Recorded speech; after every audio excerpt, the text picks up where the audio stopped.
이제 내가 나가라! 이혼 서류에 도장을 찍는 순간 저는 가방에서 휴대폰을 꺼냈습니다. 8년 동안 시댁에서 하녀 취급받으며 빼앗긴 모든 재산을 되찾을 시간이었어요. 비서님, 지금 당장 120억 인출하고 그들 계좌 전부 동결하세요.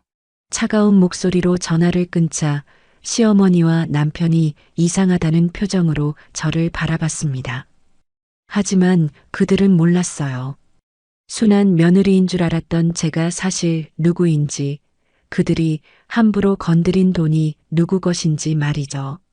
내일 아침이면 그들의 세상이 완전히 무너져 내릴 거였습니다.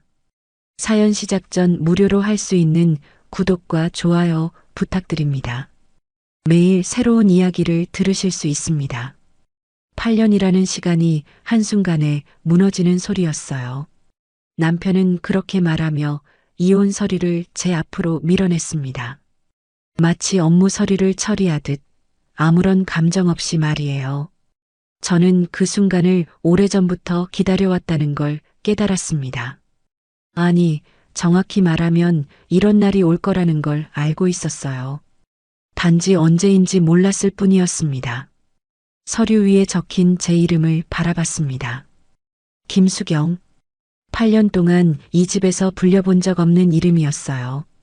여기서 저는 그냥 며느리였고 때로는 아예 이름도 없는 존재였습니다. 어머니께서 거실 모서리에서 팔짱을 끼고 서 계셨어요. 입꼬리에 걸린 미소가 참 차가웠습니다. 마치 오래전부터 계획해왔던 일이 드디어 성사된 것처럼 보였어요. 우리 집 덕에 살았으면서 고맙게 나가라. 어머니의 목소리는 날카로웠습니다. 8년 동안 들어온 그 목소리가 오늘따라 유독 선명하게 들렸어요. 제가 이 집에 온 첫날부터 지금까지 단 하루도 바뀌지 않은 그 차가운 시선과 말투였습니다. 저는 고개를 들어 남편을 바라봤습니다. 그는 핸드폰을 만지작거리며 제가 서류에 사인하기만을 기다리고 있었어요. 마치 택배 수령 확인서에 도장 찍기를 기다리는 것처럼 그렇게 무심했습니다. 8년 전 처음 이 집 문턱을 넘을 때의 설렘이 떠올랐습니다. 그때만 해도 저는 정말 순진했어요. 사랑만 있으면 모든 게 해결될 거라고 믿었습니다. 어머니의 차가운 시선도 남편의 무관심도 모든 게 시간이 지나면 괜찮아질 거라고 생각했어요. 하지만 시간은 아무것도 바꿔주지 않았습니다. 오히려 더 깊은 상처만 남겼어요. 결혼 첫 해 어머니께서 말씀하셨습니다. 며느리는 집안일만 하면 돼. 돈 관리는 내가 할 테니까 월급 통장 내놔. 그때도 전 순순히 따랐어요. 시어머니 말씀이니까 그게 당연한 거라고 생각했습니다. 제 통장에서 매달 나가는 돈을 보면서도 별말 없이 지켜봤어요. 사랑하는 사람의 가족이니까 언젠가는 이해해 주실 거라고 믿었거든요. 2년 차에는 제 적금까지 해지해 달라고 하셨습니다. 우리 아들 사업 자금 필요하다고 며느리가 도와야 하는 거 아니냐고 하시면서요. 그때도 전 그냥 고개만 끄덕였습니다. 남편이 옆에서 미안하다는 말도 없이 당연하다는 듯 바라보고 있었지만 저는 참았어요. 이것도 사랑이라고 가족이라고 생각했으니까요.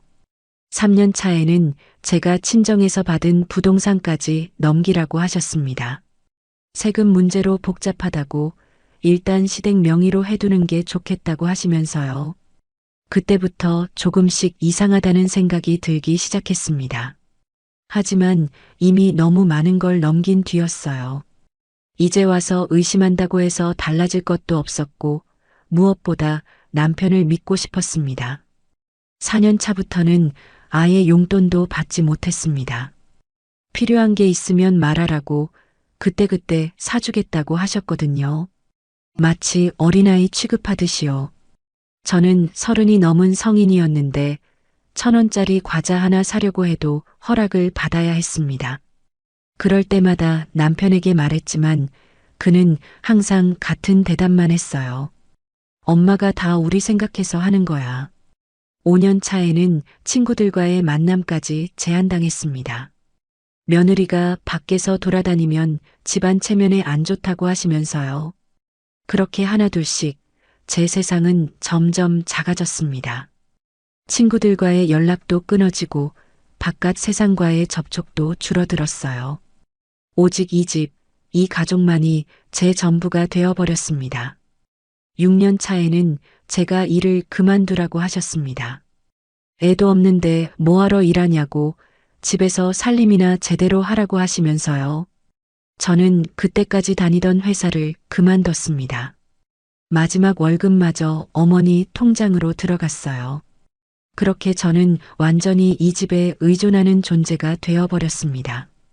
7년 차에는 아이 문제로 매일 스트레스를 받았습니다. 언제까지 우리 집 망신시킬 거냐고, 아이도 못 낳는 며느리가 뭐하러 있냐고 하시면서요. 병원 검사를 받아보니 남편 쪽에 문제가 있다는 걸 알았지만 그 사실을 말할 수는 없었어요. 어머니께서 절대 믿지 않으실 게 뻔했고 오히려 제가 거짓말한다고 화내실 게 분명했거든요. 그리고 지금 8년 차, 마침내 이 순간이 왔습니다. 저는 천천히 가방에서 도장을 꺼냈습니다. 8년 동안 단 한 번도 제 뜻대로 사용해 본 적 없는 그 도장을요. 모든 서류에 찍힐 때마다 제 의지와는 상관없이 어머니의 지시에 따라서만 사용됐던 도장이었습니다. 이혼 서류를 다시 한번 찬찬히 읽어봤습니다. 재산분할 조항에는 제가 받을 몫이 거의 없다고 적혀 있었어요. 당연했습니다. 모든 재산이 시댁 명의로 되어 있었으니까요. 위자료 조항도 마찬가지였습니다. 제가 받을 수 있는 건 거의 없었어요. 오히려 그동안 이 집에서 생활한 비용을 계산해서 공제한다는 내용까지 있었습니다. 참 치밀하게 준비하셨구나 하는 생각이 들었어요. 남편이 초조해하며 시계를 보더니 말했습니다. 빨리 사인해. 오늘 중에 접수해야 하니까.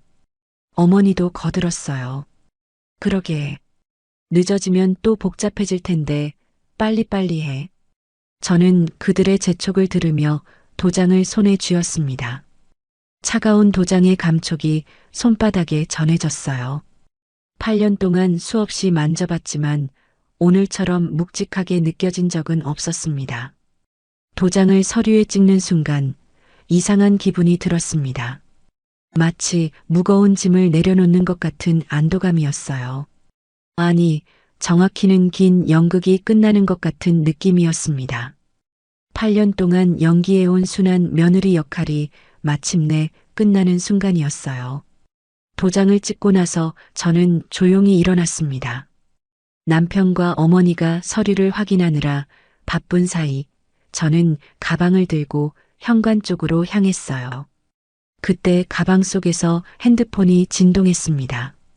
평소라면 이런 상황에서 전화를 받지 않았을 텐데 오늘은 달랐어요. 저는 주저없이 핸드폰을 꺼냈습니다. 발신자 표시를 보는 순간 입꼬리 살짝 올라갔습니다. 8년 만에 처음으로 진짜 미소를 지었던 것 같아요. 비서님, 지금이에요. 준비해 주세요. 제 목소리는 놀랍도록 차분했습니다. 8년 동안 이 집에서 한 번도 내본 적 없는 단호하고 결연한 목소리였어요. 전화를 끊고 돌아서니 남편과 어머니가 저를 쳐다보고 있었습니다.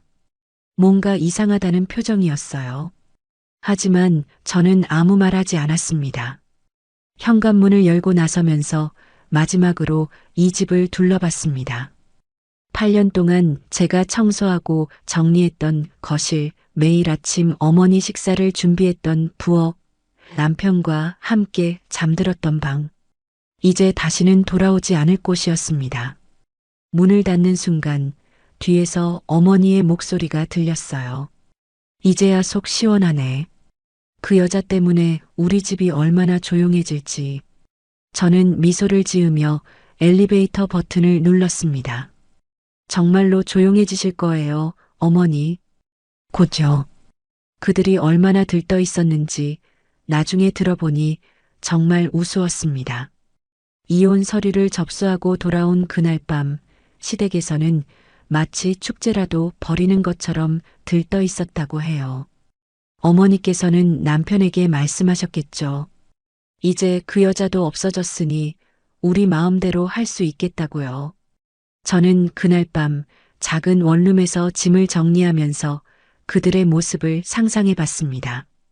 아마 어머니께서는 거실 소파에 앉아서 부동산 앱을 들여다보고 계셨겠죠. 그동안 제 이름으로 묶여있던 돈들을 이제 마음껏 쓸 수 있다고 생각하시면서 말이에요. 남편도 옆에서 신이 나서 같이 보고 있었을 겁니다.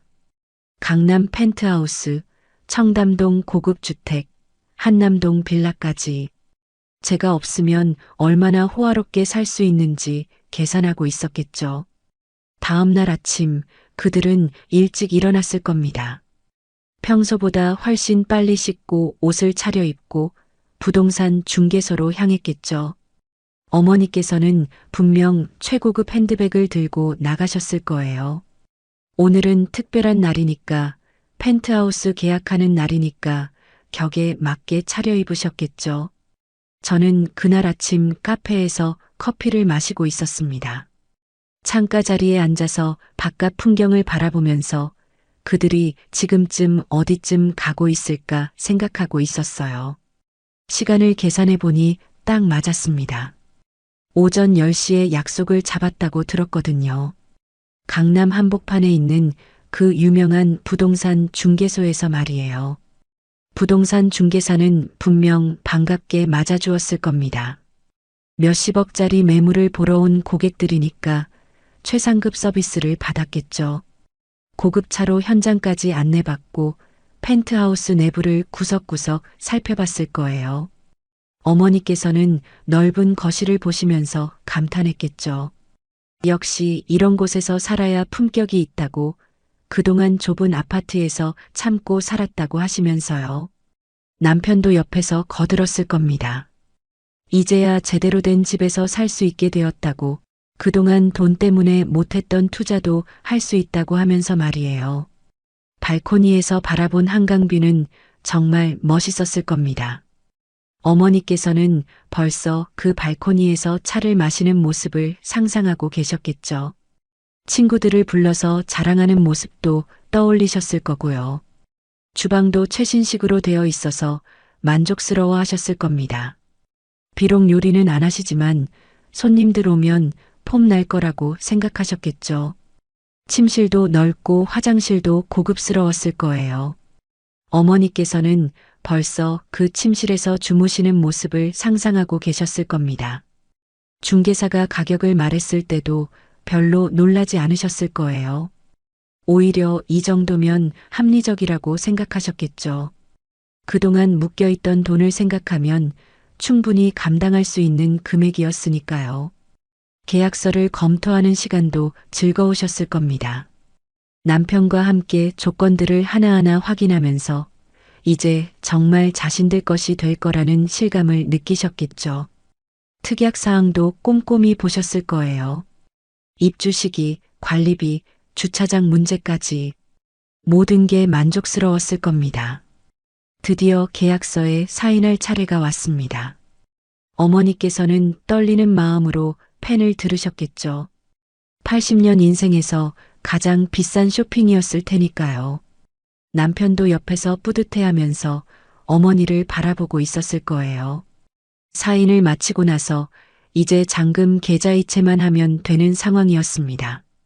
중개사가 친절하게 안내했겠죠. 바로 옆 은행에서 이체하시면 된다고, 자신이 직접 안내해드리겠다고 하면서요. 은행까지의 짧은 거리를 걸으면서 어머니께서는 얼마나 기분이 좋으셨을까요? 드디어 꿈에 그리던 강남 펜트하우스 주인이 되는 순간이었으니까요. 은행 직원도 정중하게 응대했을 겁니다. 큰 금액 이체니까 VIP실로 안내받아서 편안하게 앉으셨겠죠. 어머니께서 통장을 내미시면서 말씀하셨을 거예요. 여기서 몇십억 이체해 주세요. 직원이 통장을 받아서 시스템에 조회하는 동안 어머니와 남편은 기대에 찬 표정으로 기다리고 계셨겠죠. 곧 펜트하우스 열쇠를 받게 될 거라는 생각에 설레셨을 거예요. 그런데 직원의 표정이 이상해졌습니다. 처음에는 화면을 몇 번 다시 확인해 보더니 다른 직원을 불러서 같이 보기 시작했어요. 뭔가 문제가 있다는 게 분명했습니다. 어머니께서 불안해하기 시작하셨겠죠. 왜 이렇게 오래 걸리냐고 빨리 처리해 달라고 하시면서요. 직원이 미안한 표정을 지으며 말했습니다. 죄송하지만 고객님 계좌가 동결되어 있습니다. 그 한마디에 어머니의 얼굴이 하얗게 변했을 겁니다. 동결이 뭔 소리냐고 어제까지도 멀쩡했는데 왜 갑자기 동결이냐고 하시면서 목소리를 높이셨겠죠. 남편도 당황해서 직원에게 따져 물었을 거예요. 분명히 실수일 거라고 다시 확인해 보라고 하면서요. 하지만 아무리 확인해 봐도 결과는 같았습니다. 계좌가 완전히 동결되어 있어서 1원도 인출할 수 없다는 거였어요. 어머니께서는 믿을 수 없다는 표정으로 중얼거리셨겠죠.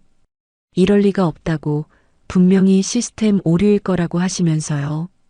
직원은 죄송하다는 말만 반복했을 겁니다. 본인들도 이유를 모르겠다고 상급자에게 문의해 보겠다고 하면서요. 그때 어머니께서 갑자기 떠올리신 게 있었을 겁니다. 어제 제가 전화 통화하던 모습이요. 비서님, 지금이에요. 준비해 주세요. 그 말이 머릿속에서 맴돌기 시작했을 거예요. 뭔가 이상했다는 생각이 들기 시작하셨겠죠. 남편도 같은 생각을 했을 겁니다. 어제 제가 너무 차분했다는 것, 평소와 다른 모습이었다는 것을 떠올리셨겠죠. 그 여자가 뭔가 했을 거야. 남편이 이를 갈면서 말했을 겁니다. 하지만 확신할 수는 없었을 거예요. 제가 뭘 할 수 있는 사람인지 몰랐으니까요. 은행에서 나와서 부동산으로 돌아가는 길은 정말 참담했을 겁니다. 중개사에게 상황을 설명해야 했고 오늘 계약은 무산될 수밖에 없었어요. 중개사도 당황했을 겁니다. 이런 일은 처음이라고 보통 계약 직전에 이런 문제가 생기는 경우는 거의 없다고 하면서요. 어머니께서는 얼굴이 빨갛게 달아오르셨을 거예요. 창피하고 화나고 당황스러우셨겠죠. 아침에 그렇게 들떠서 나왔는데 이런 꼴로 돌아가야 한다니요. 집으로 돌아가는 택시 안에서 어머니와 남편은 말이 없었을 겁니다. 뭔가 크게 잘못되었다는 걸 느끼셨겠죠. 어머니께서 휴대폰을 꺼내서 은행에 전화하셨을 거예요. 고객센터에 연결해서 왜 갑자기 계좌가 동결되었는지 문의하셨겠죠. 하지만 답변은 뻔했을 겁니다. 법적 절차에 따른 동결이라고 자세한 내용은 관련 서류를 받아보셔야 한다고 하면서요. 남편도 자기 계좌를 확인해 봤을 거예요. 역시 마찬가지였겠죠. 모든 계좌가 동결되어 있었을 거예요. 그제야 심각성을 깨달으셨을 겁니다. 이건 단순한 시스템 오류가 아니라는 것을요. 집에 도착해서 어머니께서는 모든 통장을 꺼내서 확인해 보셨을 거예요.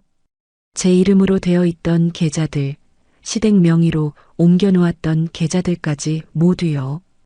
결과는 참혹했을 겁니다. 접근할 수 있는 계좌가 하나도 없었어요. 어머니께서는 그때서야 제대로 된 공포를 느끼셨을 겁니다. 8년 동안 차곡차곡 모아놓았던 돈들, 제 명의에서 시댁 명의로 옮겨놓았던 모든 자산들이 한순간에 손에 닿지 않는 곳으로 사라져버린 거예요. 남편은 화를 내기 시작했을 겁니다. 그 여자한테 전화해서 당장 풀어놓으라고 해야겠다고, 이런 식으로 나오면 우리도 가만히 있지 않겠다고 하면서요. 하지만 어머니께서는 뭔가 다르다는 걸 느끼고 계셨을 거예요. 제가 그냥 순한 며느리가 아니었다는 것을요. 저는 그날 오후 카페에서 그 소식을 들었습니다. 지인을 통해 들은 이야기였는데 시댁에서 펜트하우스 계약이 무산되었다는 소식이었어요. 커피 잔을 입에 대면서 저는 작은 미소를 지었습니다. 계획대로 진행되고 있었거든요. 8년 동안 저를 무시하고 하녀 취급하신 대가가 시작된 거였어요. 어머니께서는 그날 밤 잠을 못 이루셨을 겁니다. 도대체 제가 누구인지, 어떻게 이런 일이 가능한지 머릿속으로 계속 생각하셨겠죠. 남편도 마찬가지였을 거예요. 자신이 얼마나 큰 실수를 했는지 조금씩 깨달아가고 있었을 테니까요. 하지만 이건 시작에 불과했습니다. 제가 정말로 누구인지, 그들이 건드린 게 무엇인지는 아직 모르고 계셨거든요. 내일이면 더 충격적인 진실을 알게 되실 거였어요. 급하게 달려가는 발걸음 소리가 은행 로비에 울려 퍼졌을 겁니다. 어제 펜트하우스 계약이 무산된 후 어머니와 남편은 거의 잠을 못 이루셨을 거예요.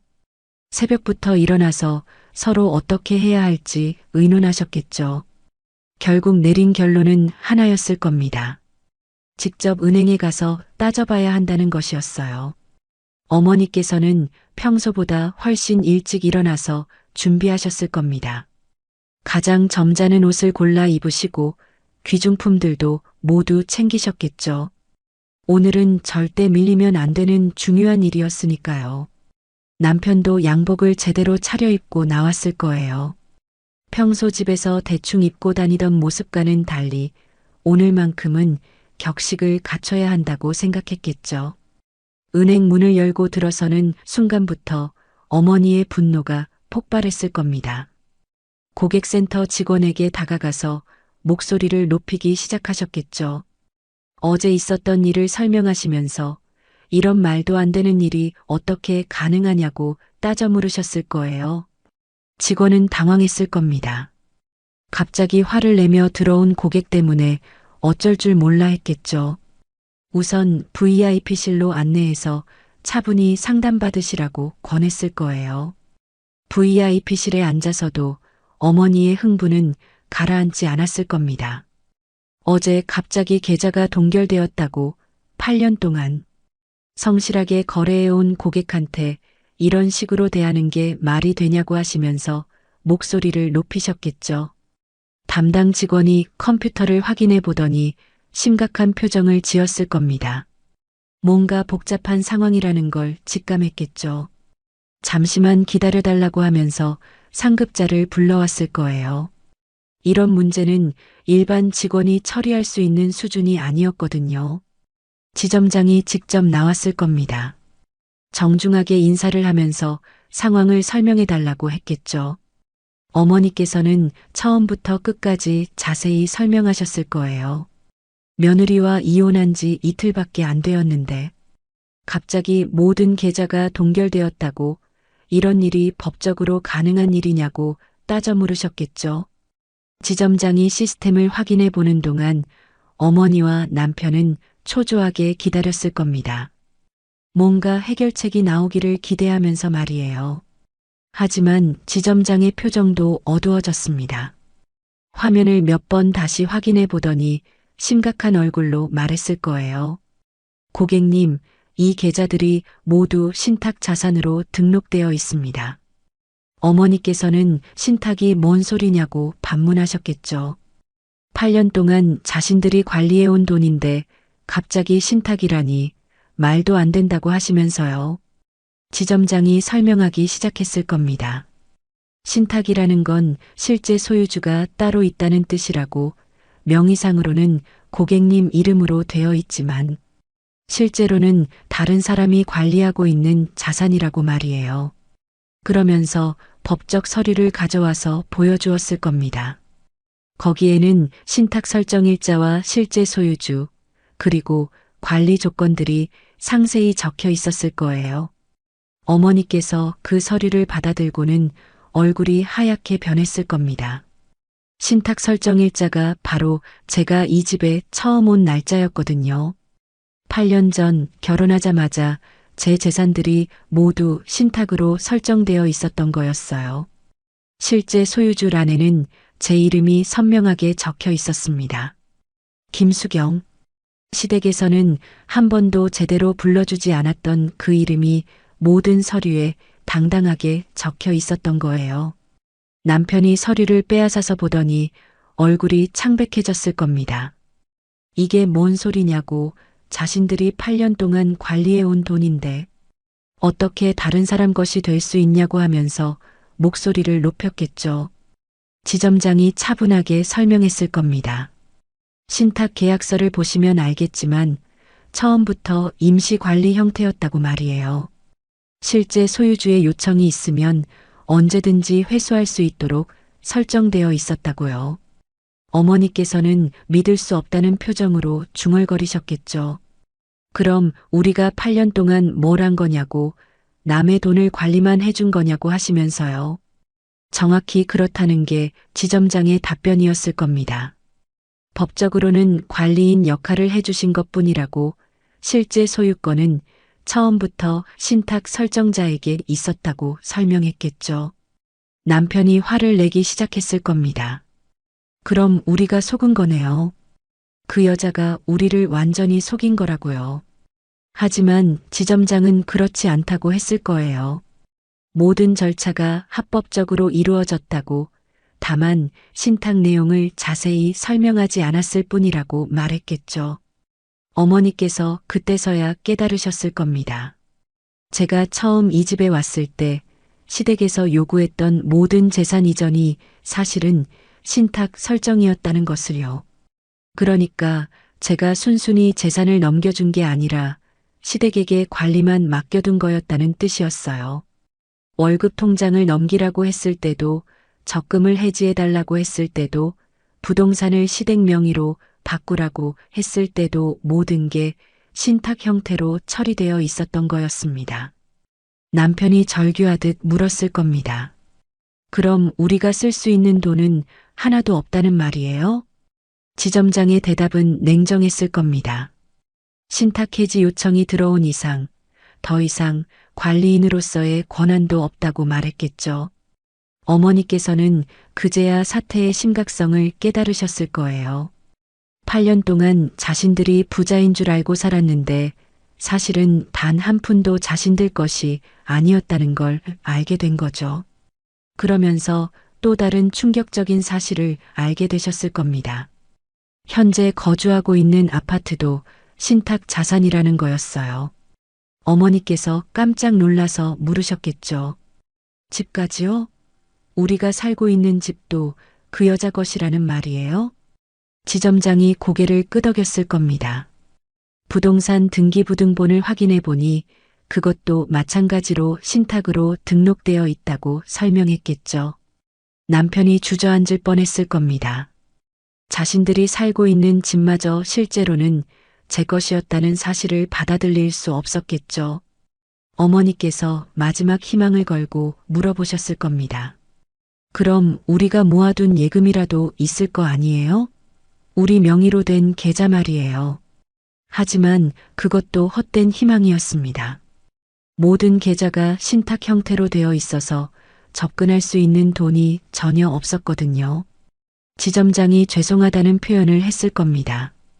이런 상황은 자신들도 처음이라고, 하지만 법적 절차에 따라 처리할 수밖에 없다고 설명했겠죠. 어머니와 남편은 멍한 상태로 은행을 나왔을 겁니다. 갑자기 모든 걸 잃게 되었다는 현실을 받아들일 수 없었겠죠. 은행 밖으로 나와서 어머니께서 중얼거리셨을 거예요.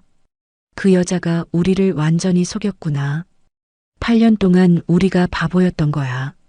남편도 분노했을 겁니다. 어떻게 이런 일이 가능하냐고, 자신들을 이렇게 우롱할 수 있냐고 하면서요. 하지만 화를 낸다고 해서 달라질 건 아무것도 없었습니다. 모든 게 합법적인 절차였고 잘못한 건 시댁이었거든요. 저는 그날 오후 평소 가던 카페에 앉아 있었습니다. 창가 자리에서 커피를 마시면서 책을 읽고 있었어요. 겉으로는 평범한 일상처럼 보였지만 사실 저는 시댁의 상황을 실시간으로 파악하고 있었습니다. 재단 비서님이 전화로 상황을 알려주셨거든요. 은행에서 나온 시댁이 어떤 반응을 보였는지, 지금 어떤 상태인지 모든 걸 보고받고 있었어요. 비서님께서 말씀하셨습니다. 예상한 대로 반응하고 계십니다. 완전히 당황하신 것 같아요. 저는 커피 잔을 입에 대면서 작은 미소를 지었습니다. 그럴 만하죠. 8년 동안 제 돈으로 호의호식하다가 갑자기 현실을 마주하게 되었으니까요. 창밖으로 보이는 거리 풍경이 평화로웠습니다. 사람들은 각자의 일상을 살아가고 있었고, 저도 그 일상의 한 부분처럼 보였겠죠. 하지만 저는 알고 있었습니다. 지금 이 순간에도 시댁에서는 큰 혼란이 일어나고 있다는 것을요. 어머니께서는 집에 돌아가서 모든 서류를 뒤져보고 계실 겁니다. 혹시나 하는 마음에 놓친 계좌나 재산이 있는지 확인해 보시겠죠. 하지만 찾을 수 있는 건 아무것도 없을 거였어요. 모든 게 완벽하게 정리되어 있었거든요. 남편도 자신의 명의로 된 자산을 찾아보고 있을 겁니다. 하지만 그것도 헛수고였어요. 결혼 후에 생긴 모든 자산이 신탁 형태로 되어 있었으니까요. 어머니께서 이제야 제대로 된 공포를 느끼기 시작하셨을 겁니다. 8년 동안 자신들이 얼마나 큰 착각 속에서 살았는지 깨달으셨겠죠. 제가 순한 며느리인 줄 알았는데 사실은 모든 걸 계획하고 준비해온 사람이었다는 것을요. 비서님이 다시 전화를 주셨습니다. 시댁에서 변호사를 찾고 있다고 합니다. 법적으로 뭔가 할 수 있는 방법이 있는지 알아보려는 것 같아요. 저는 예상했던 반응이라고 말씀드렸습니다. 변호사를 만나봐도 달라질 건 없어요. 모든 절차가 합법적이니까요. 실제로 그랬을 겁니다. 어떤 변호사를 만나도 시댁이 할 수 있는 일은 아무것도 없었어요. 저는 커피를 다 마시고 자리에서 일어났습니다. 오늘의 1단계는 성공적으로 마무리되었고 이제 2단계를 준비할 시간이었어요. 카페를 나서면서 마지막으로 중얼거렸습니다. 제 이름을 지우더니 이제는 제 이름 때문에 막히시네요. 정말 아이러니한 상황이었어요. 8년 동안 저를 투명인간 취급하시더니 이제는 제 이름이 모든 걸 좌우하게 된 거였으니까요. 하지만 이건 시작에 불과했습니다. 시댁이 진짜로 누구를 건드렸는지는 아직 모르고 계셨거든요. 그때만 해도 저는 정말 순진했습니다. 지금 생각해보면 어처구니 없을 정도로 말이에요. 8년 전 결혼식을 마치고 신혼집에 처음 발을 들여놓았을 때의 제 모습을 떠올려 보면 정말 웃음이 나옵니다. 그때의 저는 사랑만 있으면 모든 게 해결될 거라고 믿었거든요. 결혼식 다음 날이었습니다. 신혼여행을 미뤄두고 바로 시댁 인사를 드리러 갔을 때 어머니께서 거실 소파에 단정히 앉아 계셨어요. 손에는 차 한 잔을 들고 계셨는데 표정이 사뭇 진지했습니다. 저는 그때 그 표정의 의미를 제대로 파악하지 못했어요. 단순히 새 며느리에 대한 걱정이나 관심의 표현이라고 생각했습니다. 어머니로서 당연한 마음이라고 여겼거든요. 남편은 제 옆에 앉아서 어머니 말씀을 들으라는 듯이 저를 바라봤습니다. 그 눈빛에는 사랑이 있었어요.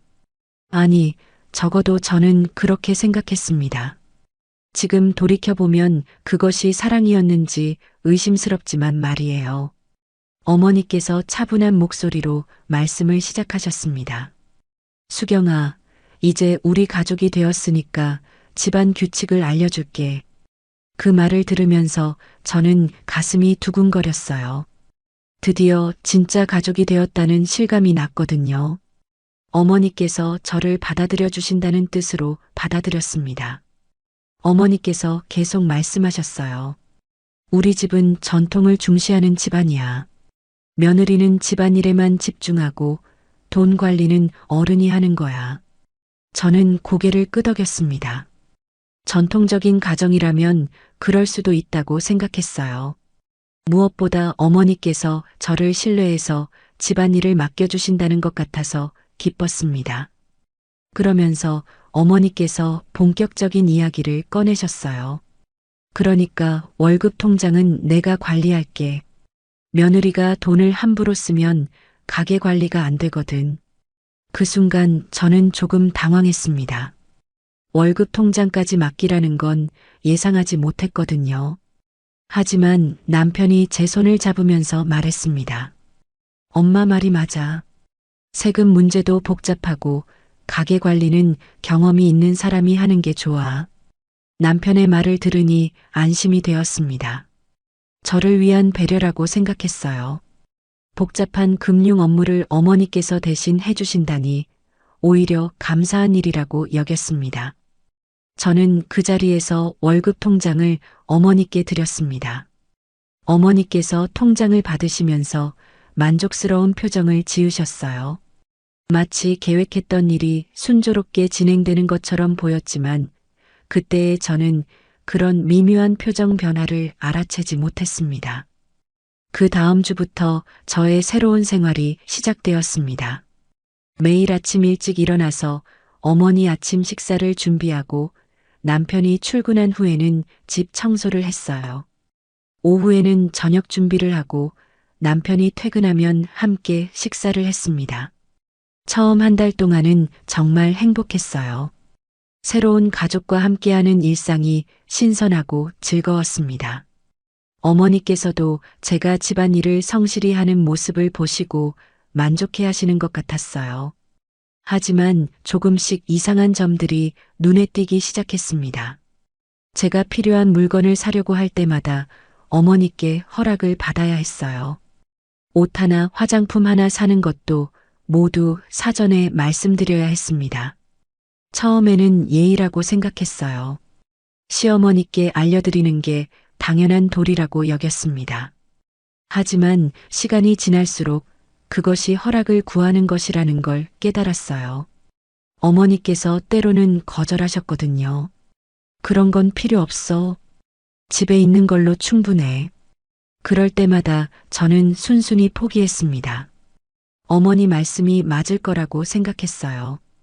경험이 많으신 분이니까 제가 모르는 지혜가 있을 거라고 믿었습니다. 결혼 3개월째 되던 날 더 큰 요구가 들어왔습니다. 어머니께서 저를 거실로 부르시더니 진지한 표정으로 말씀하셨어요.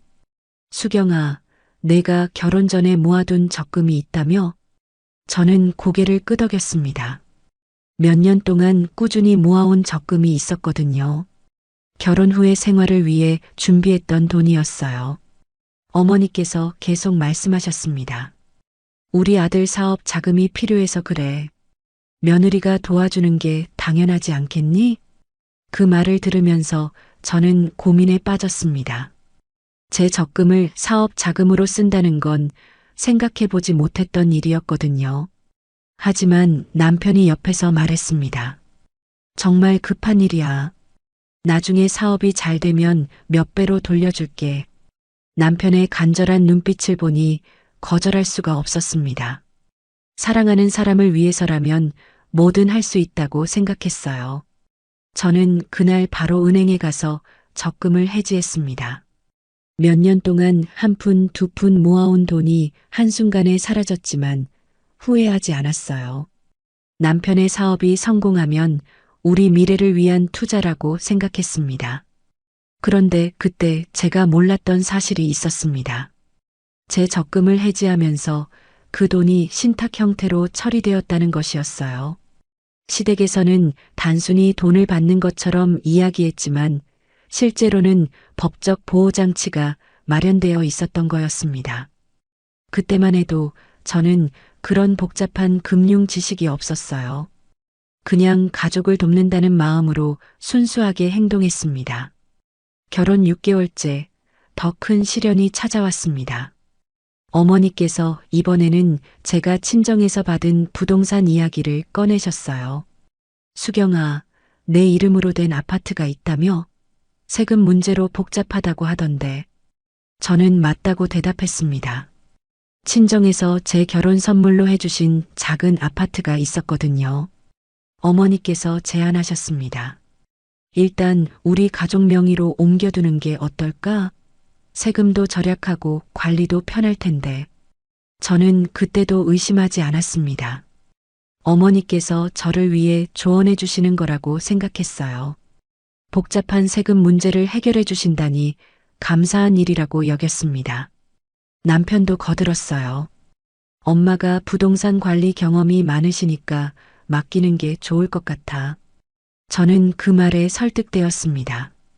경험 많은 어머니께서 관리해 주시면 오히려 더 안전할 거라고 생각했어요. 하지만 지금 생각해 보니 그때부터 제 재산이 하나씩 시댁으로 넘어가기 시작했던 거였습니다. 부동산 명의 이전 절차를 진행하면서 저는 처음으로 의문을 품었어요.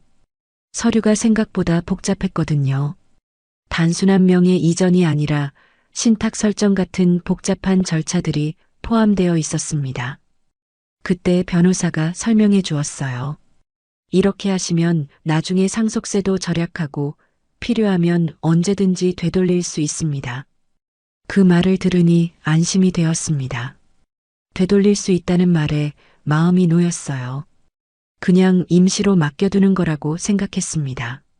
하지만 그것이 얼마나 치밀하게 계획된 일이었는지는 나중에야 알게 되었어요. 결혼 1년째, 저는 완전히 경제적으로 의존하는 상태가 되었습니다. 월급 통장도 없고 적금도 없고 부동산도 없었어요. 제 이름으로 된 재산이 하나도 남지 않았습니다. 그럴 때마다 어머니께서 말씀하셨어요. 가족끼리 뭘 그렇게 따져. 다 우리 가족 것 아니야. 저는 그 말에 위안을 찾았습니다. 정말로 가족이라면 내 것 구분할 필요가 없다고 생각했어요. 하지만 조금씩 다른 신호들이 보이기 시작했습니다. 제가 친구들과 만나려고 하면 어머니께서 좋지 않은 표정을 지으셨어요. 며느리가 자꾸 밖에 돌아다니면 집안 체면에 안 좋아. 그런 말씀을 하시면서 제 외출을 제한하기 시작하셨습니다. 처음에는 이해하려고 노력했어요. 전통적인 가정에서는 그럴 수도 있다고 생각했습니다. 하지만 점점 숨막혀가는 느낌이 들었어요. 친구들과의 연락도 점점 줄어들었습니다. 만날 수 없으니 자연스럽게 소식도 끊어졌어요. 제 세상이 점점 좁아져 가고 있었습니다. 결혼 2년째, 저는 완전히 고립된 상태가 되었습니다. 바깥 세상과의 연결고리가 거의 없었어요. 오직 이 집, 이 가족만이 제 전부가 되어버렸습니다. 그때부터 어머니의 태도가 조금씩 변하기 시작했습니다. 예전에는 그래도 며느리 대접을 해주셨는데 점점 하인 취급하는 것 같았어요. 아침에 일어나는 시간도 정해주시고 청소하는 순서도 지시하시고 심지어 어떤 옷을 입을지까지 간섭하셨습니다. 저는 그래도 참았어요. 이것도 저를 위한 교육이라고 생각하려고 했습니다. 하지만 마음 한편으로는 뭔가 잘못되었다는 생각이 들기 시작했어요. 결혼 3년째 결정적인 사건이 일어났습니다. 제가 몸이 아파서 병원에 가려고 했는데 어머니께서 허락하지 않으셨어요. 그까짓 감기로 뭐하러 병원 가. 집에서 쉬면 낫어. 하지만 저는 정말 아팠습니다. 고열이 나고 몸살까지 심했거든요. 그래도 어머니 말씀이니까 참고 견뎠어요. 사흘 후에야 남편이 저의 상태를 보고 병원에 데려갔습니다. 의사는 폐렴 초기 증상이라고 했어요. 더 늦었으면 위험할 뻔했다고 했습니다. 그때 저는 처음으로 화가 났습니다. 제 건강보다 비용을 아끼는 게 더 중요한 건가 하는 생각이 들었어요. 하지만 그런 생각을 입 밖으로 내지는 못했습니다. 며느리가 시어머니에게 따질 수는 없었거든요. 그날 밤 저는 처음으로 제 처지에 대해 진지하게 생각해 봤습니다. 이게 정말 정상적인 가족 관계인가 하는 의문이 들었어요. 하지만 곧 그런 생각을 떨쳐냈습니다. 아직 적응 기간이라고, 시간이 지나면 나아질 거라고 스스로를 위로했어요. 결혼 4년째부터는 상황이 더욱 악화되었습니다. 어머니께서 제게 용돈도 주지 않으셨어요. 필요한 게 있으면 그때그때 사주겠다고 하셨지만 실제로는 대부분 필요 없다고 하시면서 거절하셨습니다. 저는 성인이었는데 마치 어린아이처럼 취급받았어요. 1,000원짜리 과자 하나 사려고 해도 허락을 받아야 했습니다. 그럴 때마다 자존심이 상했지만 참았어요. 언젠가는 이해해 주실 거라고 믿었습니다. 하지만 그 언젠가는 오지 않았습니다. 오히려 시간이 지날수록 상황은 더 나빠졌어요. 결혼 5년째, 저는 완전히 의기소침해져 있었습니다. 예전에 활발했던 모습은 온데간데 없고 조심스럽고 소극적인 사람이 되어버렸어요. 친구들이 가끔 연락을 해도 만날 수 없다고 핑계를 댔습니다. 실제로는 어머니께서 허락하지 않으셨기 때문이었지만 그런 사정을 설명할 수는 없었거든요. 그렇게 저는 점점 세상과 단절되어 갔습니다. 하지만 그때까지도 저는 희망을 포기하지 않았어요. 남편만큼은 저를 사랑한다고 믿었습니다. 그런데 결혼 6년째 그 마지막 희망마저 무너지는 일이 일어났습니다.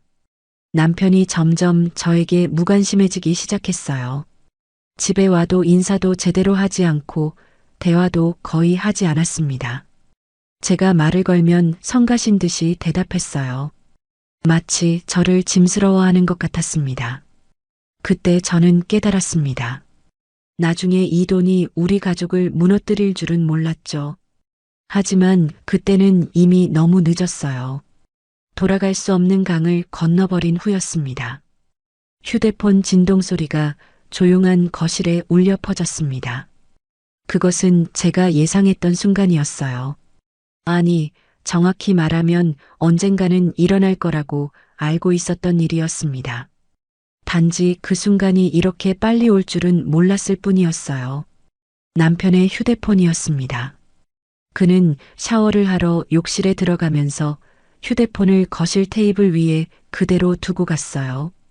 평소 같으면 절대 그러지 않았을 텐데 최근 들어 조금 방심하고 있었나 봅니다.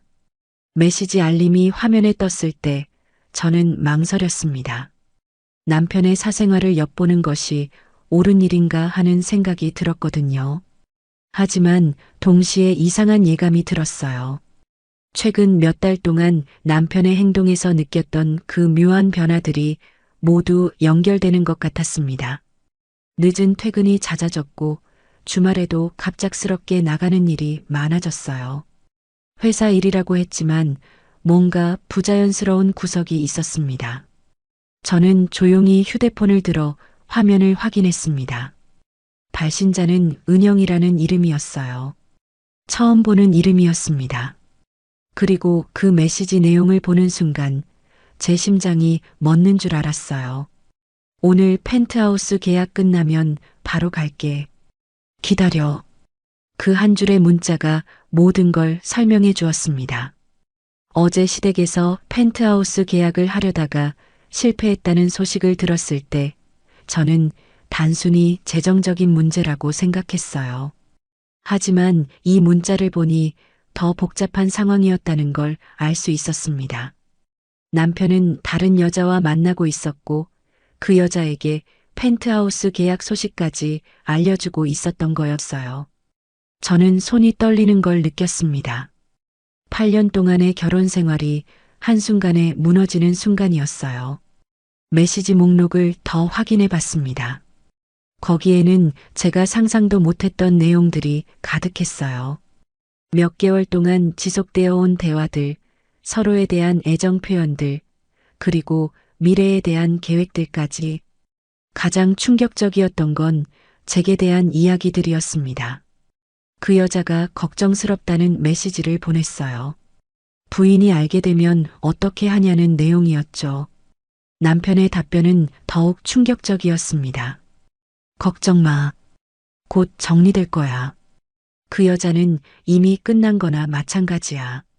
그 여자, 저를 지칭하는 말이었습니다.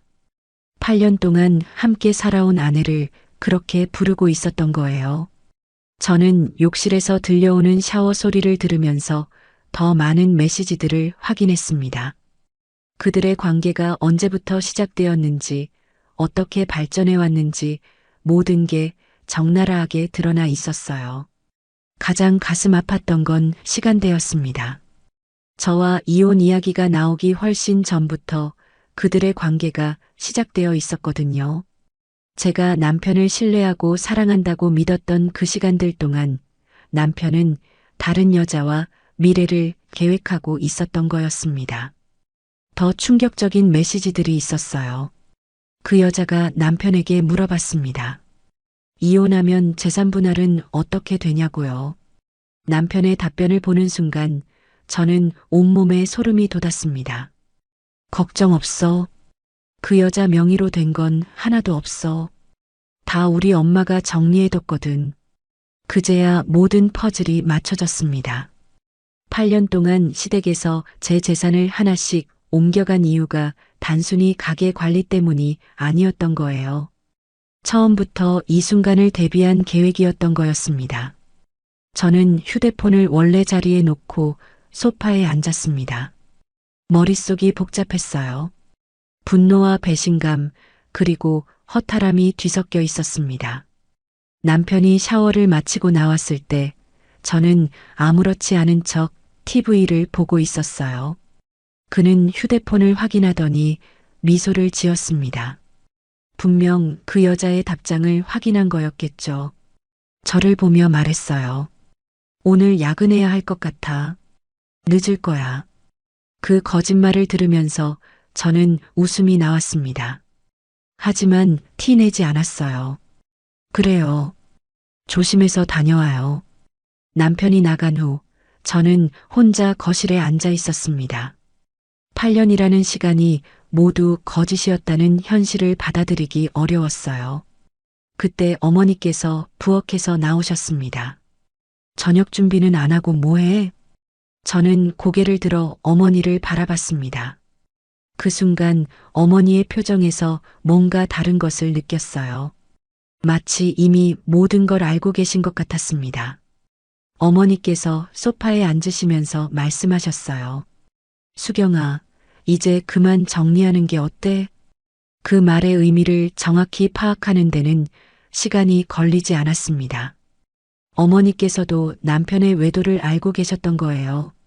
아니, 어쩌면 처음부터 계획에 포함되어 있었을지도 모른다는 생각이 들었습니다. 저는 조심스럽게 물어봤어요. 어머니, 그게 무슨 말씀이세요? 어머니께서 한숨을 쉬시면서 답하셨습니다. 다 알고 있어. 우리 아들이 다른 여자 만나는 것도, 너하고 안 맞는 것도, 그 여자가 훨씬 낫지. 우리 집안에도 잘 맞고. 그 말을 들으면서 저는 머릿속이 하얘졌습니다. 어머니께서도 그 여자를 알고 계셨고, 심지어 마음에 들어하고 계셨던 거였어요. 어머니께서 계속 말씀하셨습니다. 너도 알겠지만 아이도 없고 집안에 도움도 안 되고 이제 그만 정리하고 나가는 게 서로한테 좋을 것 같아. 그 순간 저는 온몸에 힘이 빠지는 것을 느꼈습니다. 8년 동안 이 집을 위해 희생했던 모든 시간들이 한순간에 무의미해졌어요. 어머니께서 마지막으로 한 말이 가장 충격적이었습니다. 그런데 너 우리 집 망신시키지 말고 조용히 나가라. 그 여자가 훨씬 품격 있어 보이더라. 그 말을 들으면서 저는 웃음이 나왔습니다.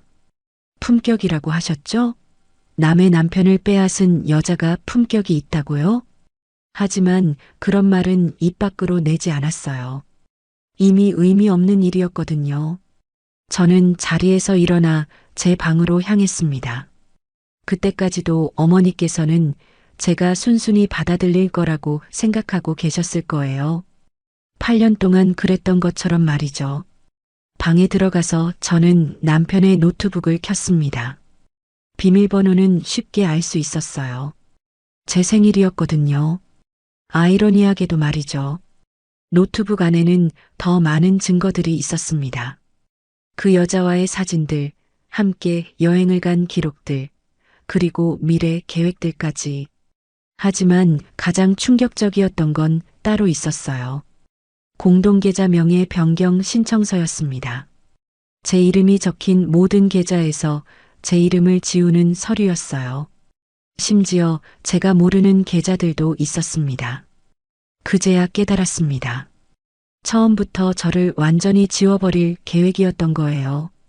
이름뿐만 아니라 존재 자체를 말이죠. 서류 날짜를 보니 몇 달 전부터 준비해온 일이었습니다. 그러니까 남편이 저에게 이혼을 말하기 훨씬 전부터 모든 걸 계획하고 있었던 거였어요. 저는 그 서류들을 프린터로 뽑아서 보관했습니다. 그리고 USB에 모든 파일들을 복사해 두었어요. 나중에 필요할 수도 있다는 생각이 들었거든요. 그때 휴대폰이 울렸습니다. 남편에게서 온 문자였어요. 더 늦을 것 같아. 먼저 자. 그 거짓말을 보면서 저는 마음속으로 중얼거렸습니다. 내 이름까지 지우려고 했구나. 하지만 그들이 모르는 게 있었어요. 제가 누구인지, 제가 가진 힘이 무엇인지 전혀 모르고 있었던 거였습니다. 8년 동안 저는 순한 며느리 역할을 너무 완벽하게 연기했나 봅니다. 그들이 저를 완전히 우습게 보고 있었거든요. 하지만 이제는 달랐습니다. 저도 이름을 지울 수 있다는 걸 보여드릴 때가 온 거였어요. 그날 밤 저는 잠들지 못했습니다. 머릿속으로 모든 걸 정리하고 있었거든요. 남편의 배신, 어머니의 모독, 그리고 그들의 치밀한 계획까지. 하지만 동시에 희망도 느꼈어요. 이제 더 이상 죄책감을 느낄 필요가 없었거든요. 8년 동안 이 가족을 위해 희생했던 모든 시간들이 헛되지 않았다는 걸 증명할 수 있는 기회였어요. 새벽녘 저는 결심했습니다. 그들이 제 이름을 지우려고 했다면 저도 그들의 이름을 지워버리겠다고요. 하지만 제 방식으로, 제 힘으로 말이죠. 아침이 되자 남편이 돌아왔습니다. 피곤한 척하면서 샤워를 하러 들어갔어요.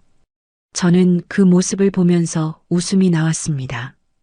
아직도 자신이 완벽하게 속이고 있다고 생각하고 있었던 거예요. 어머니께서도 평소처럼 아침 식사 준비를 요구하셨습니다. 마치 어젯밤의 대화가 없었던 것처럼 행동하셨어요. 저는 순순히 아침을 준비했습니다. 하지만 마음속으로는 이미 계획을 세우고 있었어요. 오늘부터 모든 게 달라질 거라고 다짐하면서 말이죠. 그들이 저를 얼마나 얕잡아 봤는지 곧 알게 될 거였습니다. 이제야 진짜 저를 찾을 때가 왔습니다. 8년 동안 숨겨두었던 저의 진짜 모습을 꺼낼 시간이었어요. 김수경이라는 이름 뒤에 감춰져 있던 또 다른 정체성을 말이죠. 그날 아침 저는 평소보다 일찍 집을 나왔습니다. 시댁에서는 제가 마트에 장 보러 간다고 생각하고 계셨을 거예요. 어머니께서 주신 장보기 목록을 들고 나가는 모습을 보시면서 여전히 순종적인 며느리라고 안심하셨겠죠. 하지만 저는 마트가 아닌 다른 곳으로 향했습니다. 강남 한복판에 위치한 한성문화재단 본관이었어요. 높이 솟은 유리 건물이 하늘을 찌를 듯 서 있는 그곳은 제가 태어나고 자란 곳이었습니다. 건물 앞에 서니 묘한 감정이 들었어요.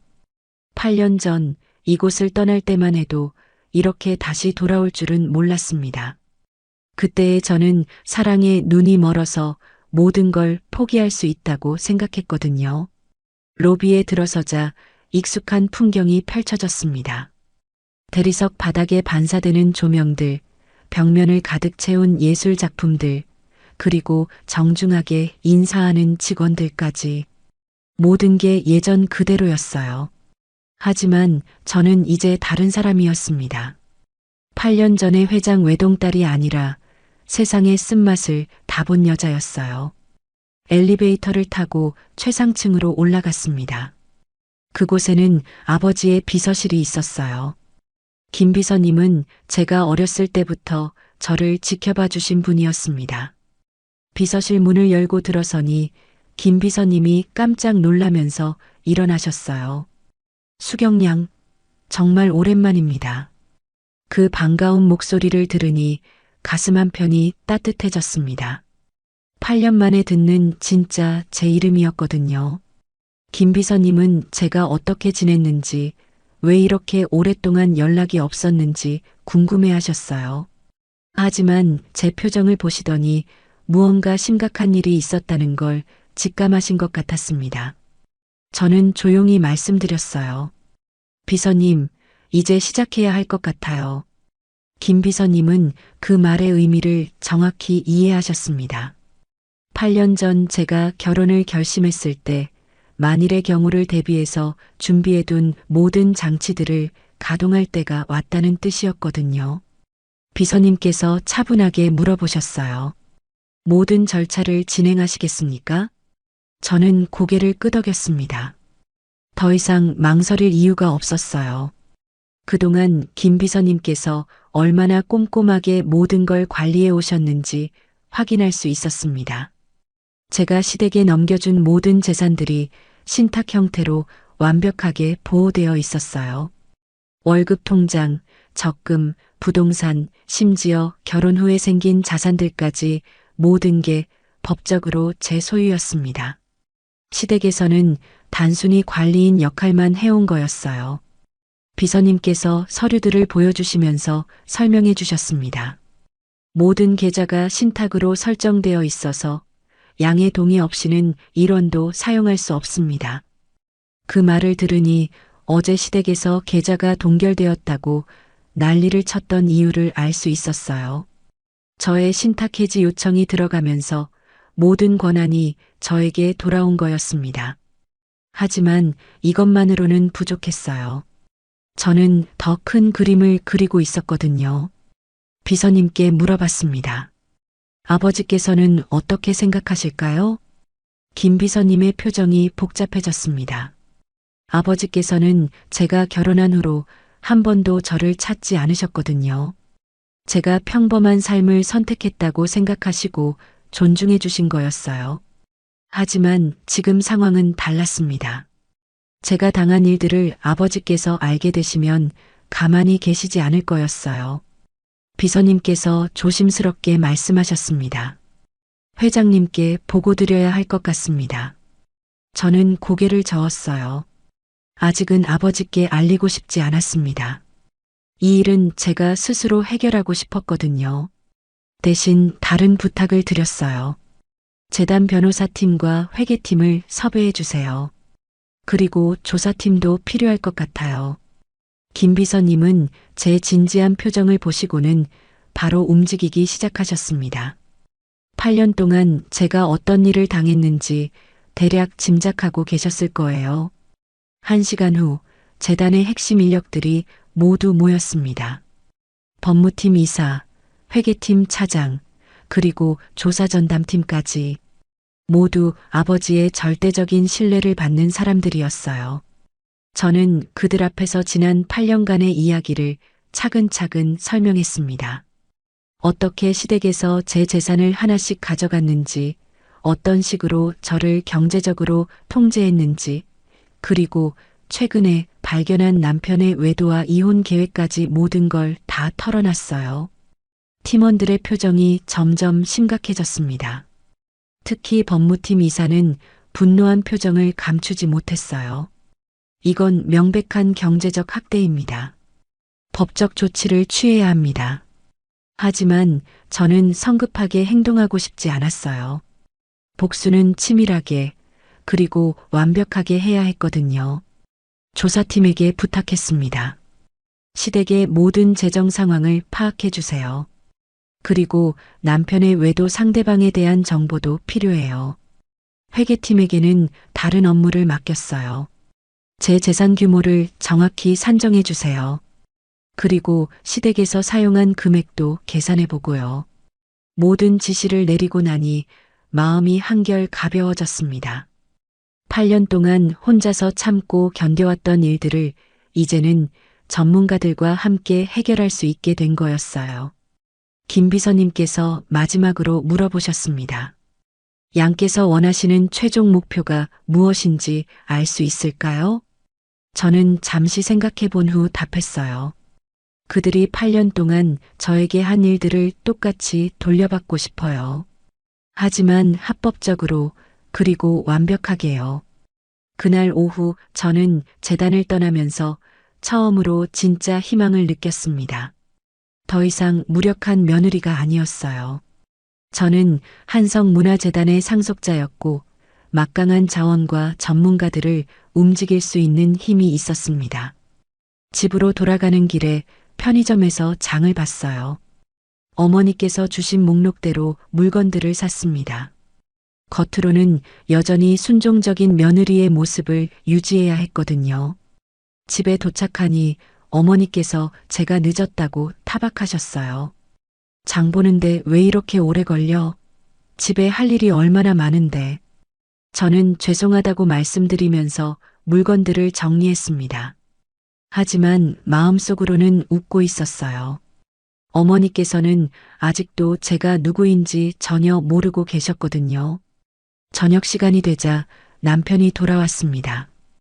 오늘도 피곤한 척하면서 인사도 제대로 하지 않았어요. 아마 그 여자와 만나고 온 후였을 겁니다. 식사를 준비하면서 저는 남편을 관찰했습니다. 얼마나 자신만만한 표정인지 정말 제가 아무것도 모른다고 생각하고 있었어요. 어머니께서도 평소와 다름없이 저를 부려먹으셨습니다.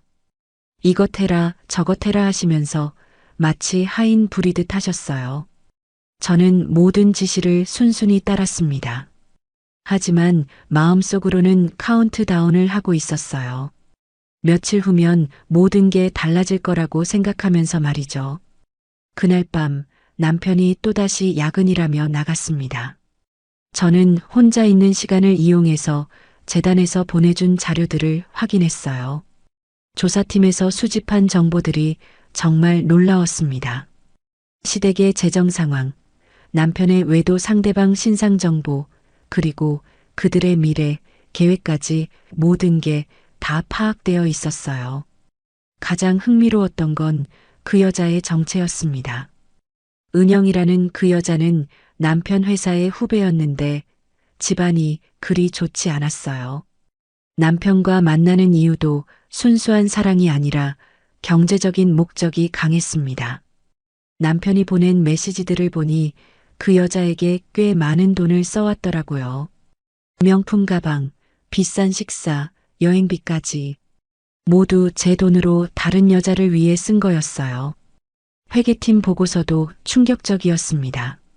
8년 동안 시댁에서 사용한 제 돈이 무려 120억에 달했어요. 생활비, 투자금, 부동산 구입비까지 모든 게 제 재산에서 나간 거였습니다. 그런데 정작 제가 개인적으로 쓸 수 있었던 돈은 거의 없었어요. 용돈이라는 명목으로 받은 돈도 한 달에 10만 원이 전부였습니다. 법무팀에서는 법적 대응 방안을 정리해서 보내주었어요. 민사소송, 형사고발, 재산보전 등 여러 가지 방법이 있었지만 가장 효과적인 건 신탁해지와 동시에 모든 자산을 회수하는 것이었습니다. 그리고 무엇보다 중요한 건 모든 절차가 합법적이라는 점이었어요. 시댁에서 할 수 있는 반박이나 저항이 거의 없었습니다. 자료들을 다 확인한 후 저는 김 비서님께 전화를 드렸어요. 내일부터 본격적으로 시작하겠습니다. 김 비서님께서는 모든 준비가 완료되었다고 답해 주셨어요.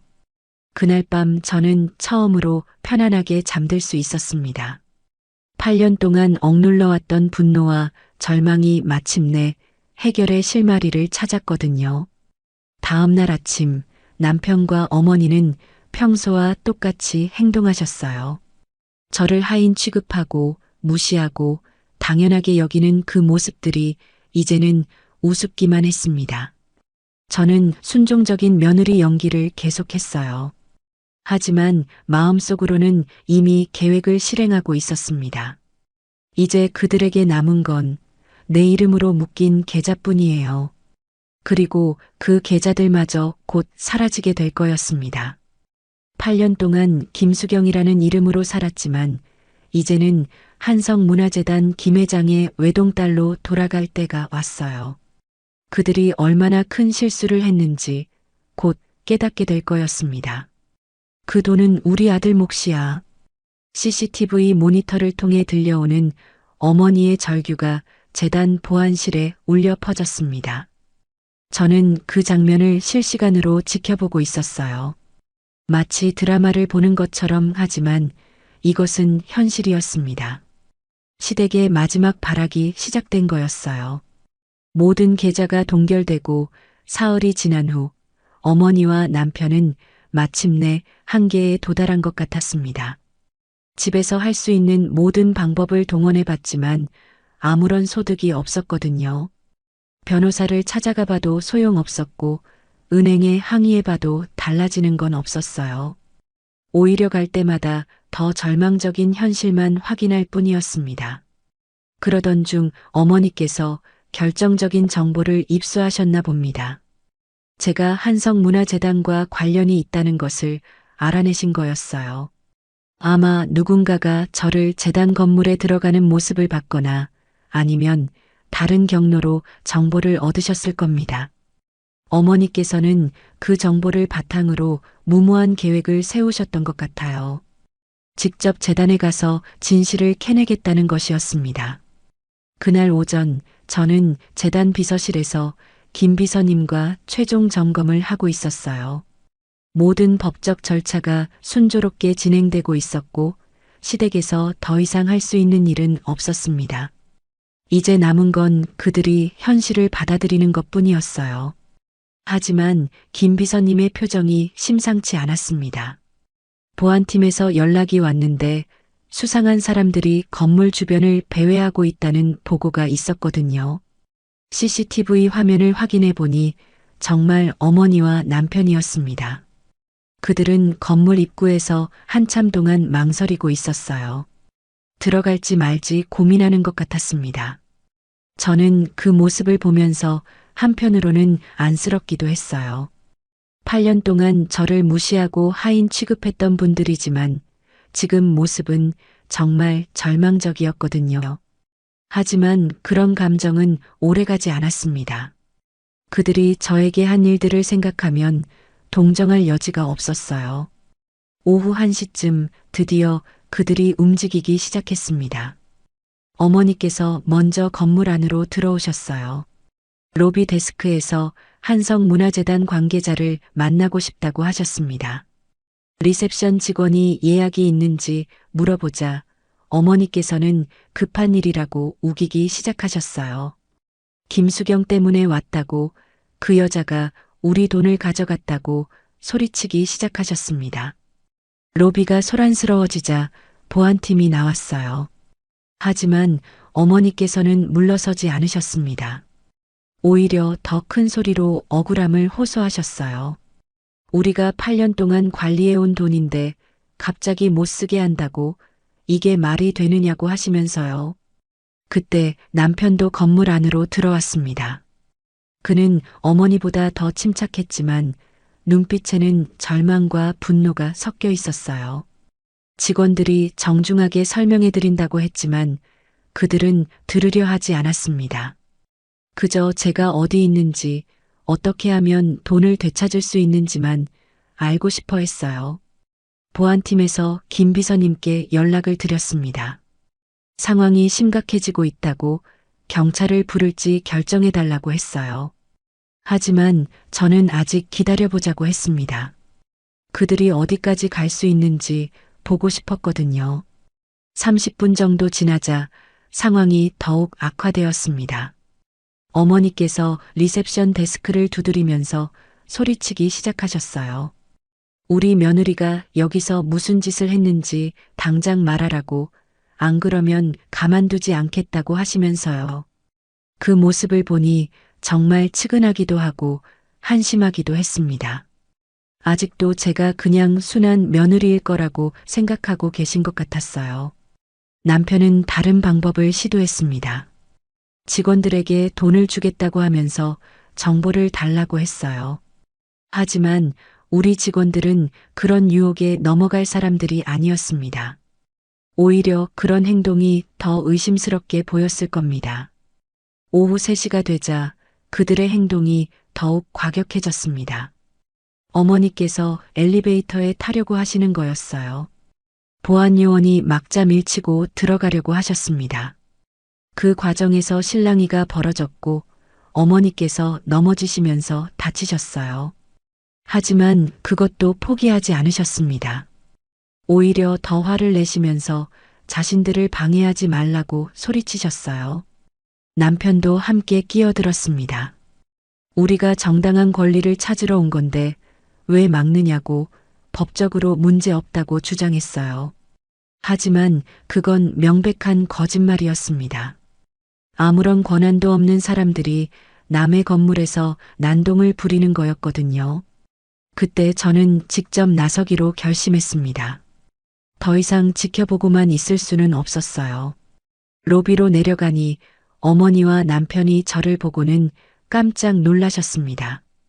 특히 어머니께서는 제가 왜 여기 있는지 이해할 수 없다는 표정이셨어요.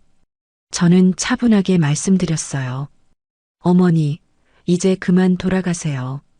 하지만 어머니께서는 오히려 화를 내셨습니다. 너 이 여자가 여기서 뭘 한 거야? 우리 돈을 어떻게 한 거냐고 소리치셨어요. 주변에 있던 사람들이 모두 쳐다봤습니다. 정말 창피한 상황이었어요. 남편도 저에게 다가와서 따져 물었습니다. 내가 뭔 짓을 한 거야? 우리 계좌가 왜 막힌 거냐고요. 저는 그들의 질문에 대답하지 않았습니다. 이미 모든 걸 알고 있을 텐데 굳이 설명할 필요가 없었어요. 대신 보안팀에게 말했습니다. 이분들을 밖으로 모셔드려 주세요. 하지만 그들은 쉽게 물러서지 않았습니다. 어머니께서 제 팔을 붙잡으면서 소리치셨어요. 너 이 배은망덕한 여자, 우리가 너를 어떻게 키워줬는데. 그 순간 저는 정말 화가 났습니다. 키워줬다고요? 8년 동안 하인 취급하면서요? 하지만 그런 말은 하지 않았어요. 이미 의미 없는 일이었거든요. 보안 요원들이 그들을 밖으로 내보내려고 했지만 어머니께서 완강히 저항하셨습니다. 그 과정에서 또 다른 사고가 일어났어요. 남편이 갑자기 다른 방향으로 뛰어간 거였습니다. 아마 엘리베이터를 타고 위층으로 올라가려고 했던 것 같아요. 보안 요원들이 막으려 했지만 남편이 밀치고 지나갔습니다. 그때부터 정말 혼란스러워졌어요. 남편은 무작정 위층으로 올라가서 사무실 문들을 두드리기 시작했습니다. 김수경이 어디 있냐고 당장 나오라고 소리쳤어요. 직원들이 놀라서 신고를 하려고 했지만 남편은 더욱 과격해졌습니다. 심지어 컴퓨터가 있는 사무실에 들어가서 자료를 뒤지기 시작했어요. 그 모습을 CCTV로 지켜보면서 저는 믿을 수 없었습니다. 평소에 그렇게 점잖게 행동하던 남편이 완전히 다른 사람이 되어 있었어요. 급기야 남편은 서버실까지 침입했습니다. 보안카드를 훔쳐서 무단으로 들어간 거였어요. 서버실 안에서 남편이 무엇을 하려고 했는지는 정확히 알 수 없었지만 분명 좋지 않은 목적이었을 겁니다. 김 비서님이 급히 그곳으로 향했어요. 서버실은 재단의 핵심 정보가 저장된 곳이라 절대 무단 침입을 허용할 수 없었거든요. 김 비서님이 서버실에 도착했을 때 남편은 이미 컴퓨터를 만지고 있었습니다. 김 비서님께서 제지하려고 하셨지만 남편이 갑자기 밀쳤어요. 그 바람에 김 비서님께서 넘어지시면서 머리를 다치셨습니다. CCTV로 그 장면을 본 순간 저는 정말 분노했습니다.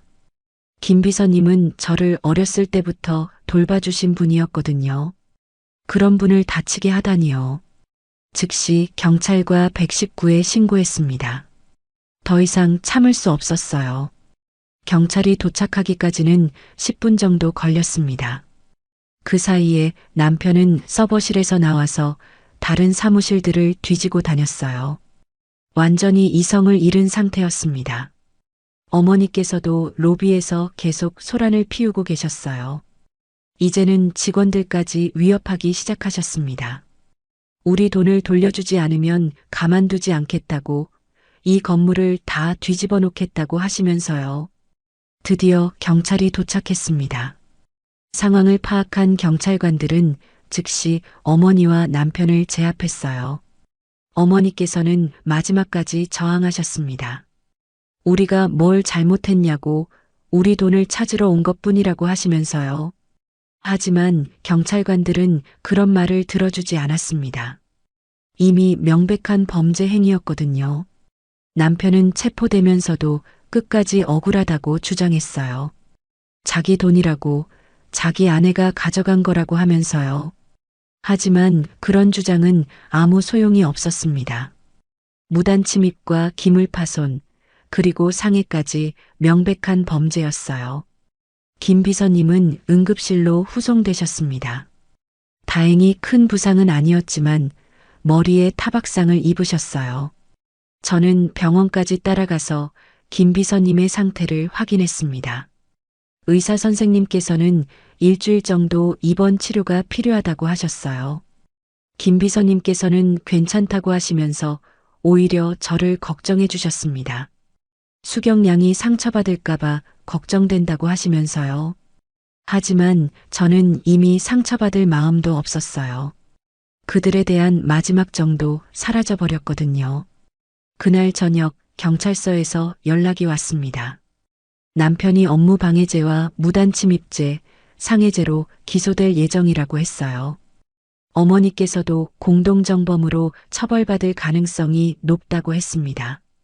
저는 그 소식을 들으면서 복잡한 심정이었어요. 한편으로는 당연한 결과라고 생각했지만 다른 한편으로는 이렇게까지 될 줄은 몰랐거든요. 그날 밤 집에 돌아가니 정말 조용했습니다.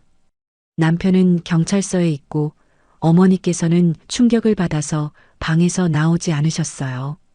저는 거실에 혼자 앉아서 하루 종일 있었던 일들을 정리했습니다. 끝까지 욕심이네요, 어머니. 그들의 마지막 몸부림이 결국 스스로를 파멸로 이끌었어요. 이번엔 법이 심판하겠죠. 이제 정말로 모든 게 끝나가고 있었습니다. 햇살이 창문을 통해 들어오는 아침이었습니다. 이상하게도 그날 아침 햇살은 평소보다 더 따뜻하게 느껴졌어요. 마치 긴 겨울이 끝나고 드디어 봄이 온 것 같았습니다. 어젯밤 남편이 구속되었다는 소식을 듣고도 저는 평온했습니다. 오히려 후련한 마음이 더 컸어요. 드디어 모든 게 제자리를 찾아가고 있다는 안도감이었습니다. 어머니께서는 새벽부터 전화를 받고 계셨어요. 변호사, 지인들, 친척들까지 모두 어제 일에 대해 묻고 있었겠죠. 하지만 어머니께서 해드릴 수 있는 말씀은 별로 없으셨을 거예요. 모든 게 너무 명백한 사실이었거든요. 아침 식사 시간이 되어도 어머니께서는 방에서 나오지 않으셨습니다. 평소 같으면 제가 아침을 차려드리지 않았다고 화를 내셨을 텐데 그날은 달랐어요. 저는 혼자서 간단히 아침을 먹었습니다. 8년 만에 처음으로 제가 먹고 싶은 걸 먹을 수 있었어요. 어머니의 입맛을 맞춰드릴 필요도 남편이 좋아하는 반찬을 준비할 필요도 없었습니다. 그 자유로움이 새삼 소중하게 느껴졌어요. 오전 10시쯤 김 비서님께서 전화를 주셨습니다. 병원에서 퇴원하셨다고 하시면서 오늘 중요한 일정이 있다고 말씀해 주셨어요. 기자회견이었습니다. 어제 재단에서 일어난 사건이 언론에 알려지면서 여러 기자들이 진실을 알고 싶어 했거든요. 특히 한성문화재단 회장의 딸이 관련되어 있다는 소문이 퍼지면서 관심이 더욱 높아졌습니다. 저는 그 제안을 받아들였어요. 이제는 숨길 이유도 없었고 오히려 진실을 알릴 때가 되었다고 생각했습니다. 집을 나서기 전에 거울을 봤습니다. 8년 전 이 집에 처음 왔을 때와는 완전히 다른 모습이었어요. 그때는 순진하고 사랑에 빠진 새 신부였지만 지금은 세상의 쓴맛을 다 본 여자였습니다. 하지만 동시에 더 강해진 저 자신을 발견할 수 있었어요. 재단으로 향하는 길에서 저는 어머니께 마지막 인사를 드리고 싶었습니다. 하지만 문을 두드려도 대답이 없으셔서 그냥 나왔어요. 아마 어머니께서도 지금 상황을 받아들이기 힘드셨을 거예요. 재단에 도착하니 이미 여러 기자들이 와 있었습니다. 평소보다 훨씬 분주한 분위기였어요. 김 비서님께서 저를 맞아주시면서 마지막 점검을 해주셨습니다. 질문 예상 목록과 답변 가이드라인을 보여주셨지만 저는 준비된 답변보다는 제 진심을 말하고 싶었어요. 오후 2시 기자회견이 시작되었습니다. 기자회견장에 들어서는 순간 수많은 카메라 플래시가 터졌어요. 그 순간 저는 이상한 기분이 들었습니다. 8년 동안 숨어 살았던 제가 이렇게 많은 사람들 앞에 서게 될 줄은 몰랐거든요. 사회자가 저를 소개했습니다. 한성문화재단 김 회장의 외동딸이자 어제 사건의 당사자라고 말이에요. 기자들이 일제히 손을 들어 질문을 하기 시작했습니다. 첫 번째 질문은 예상했던 대로였어요. 어제 사건이 정확히 무엇인지, 왜 시댁에서 그런 행동을 했는지에 대한 것이었습니다. 저는 차분하게 답변했어요. 8년 동안 제가 당한 일들을 간략하게 설명하면서 어제 일은 그들이 스스로 선택한 결과라고 말씀드렸습니다. 두 번째 질문은 더 직접적이었어요. 복수였느냐는 질문이었습니다. 그 질문을 받고 저는 잠시 생각했어요. 정말로 이것이 복수였을까요? 저는 마이크에 대고 천천히 말했습니다. 저는 싸운 게 아닙니다. 되찾은 겁니다. 제 이름, 제 삶, 그리고 제 호흡을요. 그 말을 하는 순간 기자회견장이 조용해졌어요. 모든 기자들이 제 말에 집중하고 있었습니다. 저는 계속해서 말했어요. 8년 동안 저는 제 이름으로 살지 못했습니다. 제 의지로 숨쉬지도 못했어요. 그저 누군가가 원하는 모습으로만 살아왔습니다. 그 말을 하면서 저는 울컥했습니다. 8년 동안 참아왔던 감정들이 한꺼번에 올라오는 것 같았어요. 하지만 눈물은 흘리지 않았습니다. 이제는 울 때가 아니었거든요. 세 번째 질문은 앞으로의 계획에 대한 것이었어요. 시댁과 화해할 의향이 있는지, 앞으로 어떻게 살 계획인지 묻더라고요. 저는 고개를 저었습니다. 화해라는 건 서로 잘못을 인정할 때 가능한 거라고 생각해요. 하지만 그분들은 아직도 자신들이 잘못했다고 생각하지 않으시는 것 같습니다. 그러면서 덧붙였어요. 저는 이제 제 인생을 살고 싶습니다. 다른 누군가의 기대나 요구가 아닌 제 의지로 만들어가는 삶을요. 마지막 질문은 가장 어려운 것이었습니다. 후회하지 않느냐는 질문이었어요. 저는 한참 생각한 후에 답했습니다. 후회는 없습니다. 다만 더 일찍 용기를 냈더라면 어땠을까 하는 아쉬움은 있어요. 기자회견이 끝나고 저는 재단을 떠났습니다. 김 비서님께서 배웅해 주시면서 마지막으로 말씀해 주셨어요. 이제 정말 자유로워지셨네요. 그 말을 들으니 정말 그런 것 같았어요. 8년 만에 처음으로 진짜 자유를 느끼고 있었습니다. 집으로 돌아가는 대신 저는 공원으로 향했습니다. 혼자서 조용히 생각할 시간이 필요했어요. 공원 벤치에 앉아서 커피 한 잔을 사왔습니다. 평범한 캔커피였지만 그 맛이 어느 때보다 달콤하게 느껴졌어요. 그때 휴대폰이 울렸습니다. 지인을 통해 들은 소식이었는데 어머니께서 은행 앞에서 무릎을 꿇고 계신다는 내용이었어요. 마지막까지 계좌 동결을 풀어달라고 간청하고 계신다고 했습니다.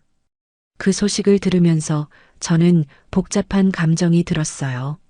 한편으로는 안쓰럽기도 했지만 다른 한편으로는 당연한 결과라고 생각했습니다. 8년 동안 저를 그렇게 대하셨으니까요. 저녁이 되어서야 집으로 돌아왔습니다. 어머니께서는 여전히 방에서 나오지 않고 계셨어요. 아마 충격이 너무 크셨을 거예요.